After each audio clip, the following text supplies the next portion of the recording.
Mirë mëngjesi të gjithve, ky siç e dini është samiti i 6 i Komunitetit Politik Evropian.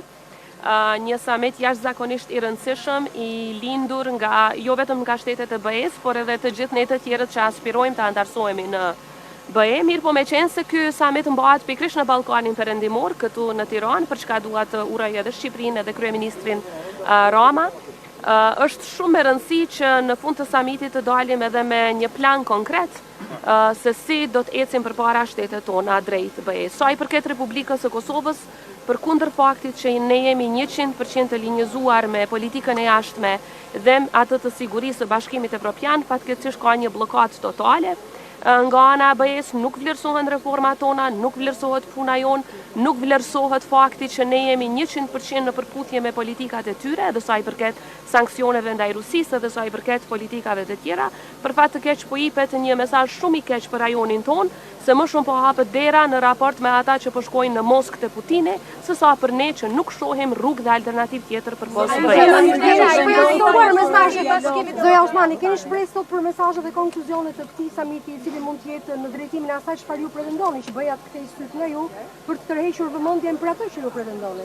Më shumë kemi kërkesë se sa që kemi shpresë. Kërkesat tona do të jenë të zëshme, jo për shkak të ndonjë arrogancë politike, por për shkak se e meritojmë dhe ne kërkojmë që ky proces të jetë i bazuar në merita. Ndërkaq sa i përket konkluzioneve, zakonisht samiti i EPC-s nuk është se ka konkluzione të forta politike apo veprime politike, megjithatë është një mundësi e mirë për ne që në një forum ku jemi të barabartë të bëjmë kërkesa.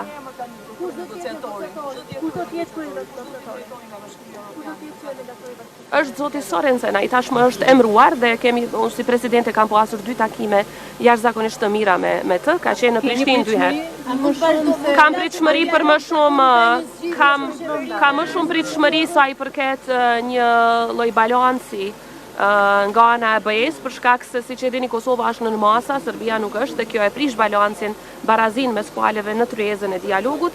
Kam më shumë shpresë që edhe nga zonja Kallas, edhe nga përfaqësuesi i ri për dialogun do të shtyhet më shumë përpara heqja e masave dhe trajtimi i barabartë i palëve. Ne do të jemi konstruktorë të angazhuar. Bashkët me zoti Vuçin. Zonja Osmani, sa ndikon situata e brendshme në Kosovë? Mund të vazhdoj dialogu sa kohë që nuk keni zgjedhur ndërçi në qeverinë e Kosovës? Ju e dini që Kosova ka pasur zgjedhje me 9 shkurt, seanca e parë është mbajtur me 15 prill dhe dje është bërë një muaj nga përpjekjet për të zgjedhur udhëheqësinë e parlamentit si dhe qeverinë e Kosovës që vjen më pastaj. Besoj që do të ketë përpjekje akoma dhe unë i inkurajoj liderët politikë që për interes të qytetarëve dhe të Kosovës, në mënyrë që mos të humbasim dhe të dëmtohemi më shumë, të kemi institucione sa më parë që të jetë e mundur.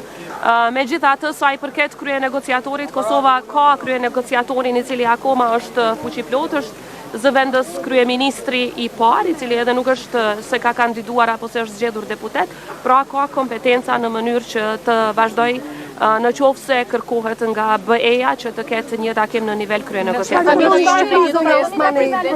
këtë moment që është Kosova, me këtë situatë që keni brenda me samitin që bëhet dhe negociatorin e ri që është caktuar për ju, çfarë i kërkoni Shqipërisë?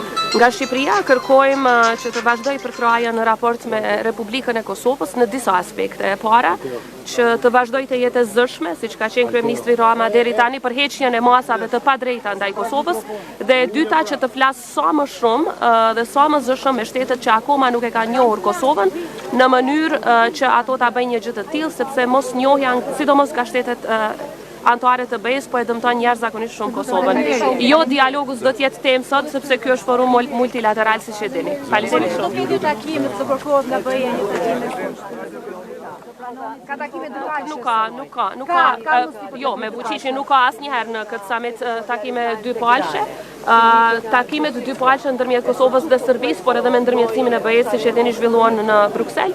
Kështu që ky është një forum multilateral ku ne si Republikës së Kosovës synojmë më shumë të takohemi me liderët e tjerë, sidomos ata që duhet t'i bindim që të largojnë masat e padrejta ndaj Kosovës. Mendoni fakti që po bëhet për herë të parë në Tiranë një samit i tillë dhe që ju jeni prezent tashmë edhe pse keni ngërç mes Serbisë dhe Kosovës?